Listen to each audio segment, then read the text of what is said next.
Hello everyone, আরও নতুন একটা মিনি ব্লগ নিয়ে চলে আসলাম। তোমরা এই গরমে কেমন আছো আগে বলো, আর বেশি বেশি করে জল খাচ্ছ তো? বেশি বেশি করে জল খাবে, নুন চিনির জল গুলে। আর দেখো, আমি শুধু আজকে ফুলেরই সব কিছুটাই দেখাবো, কারণ আমি সেরকম কোনো ভিডিও করতে পারি না। আজকে যে পাড়াটায় ঘুরলাম, সত্যি আমাদের দুটা পাড়া ভাগ আছে। আমাদের এই মাঠের ওই পাশে একটা পাড়া আছে, আমরা সেই পাড়াতেই পাড়াটাতে গিয়েছিলাম। নানান রকমের ফুল গাছ, ফল গাছ দেখে শুধু ঘোরাঘুরি, হাসাহাসি করে অনেকটাই ভালো লাগলো। পাশে তো কোনোদিনও যাওয়া যায়নি, তাই এই সুযোগে চলে গিয়েছিলাম। আমি, আমার দিদি, আমার যমুনা, আমরা গিয়েছিলাম। আর বিভিন্ন রকমের ফল ফুল দেখতে পেলাম। আর কিছু মানুষের বাড়িতে যদি আম পড়ে আছে, সেখানে তারা আম পাড়ছিল, সেটা তো আমরা জানিনি। ওখানে আম নিতে গিয়েছিল, তো ওরা বলছে আমাদের অনেক কুটুমজন আছে, তারা আম দিতে চাইছিল না, তাই সেইখানে তাদের দুটো আম রেখে দিয়ে আমরা চলে আসলাম। তো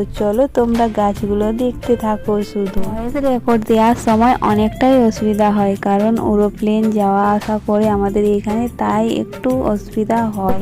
কাঁঠাল ধরেছে দেখছো তোমরা, চলে আসবে তো কাঁঠাল খাতে। আর এখানে লোকে সবজি চাষ করেছে। আর দেখো এই টুইনা টুইনা কাল্লাগুলো, আমরা একটু ছবি তুলে নিচ্ছিলাম। মনে হয় ধানি লঙ্কা, দেখতেই পাচ্ছ অনেকটাই ছোট।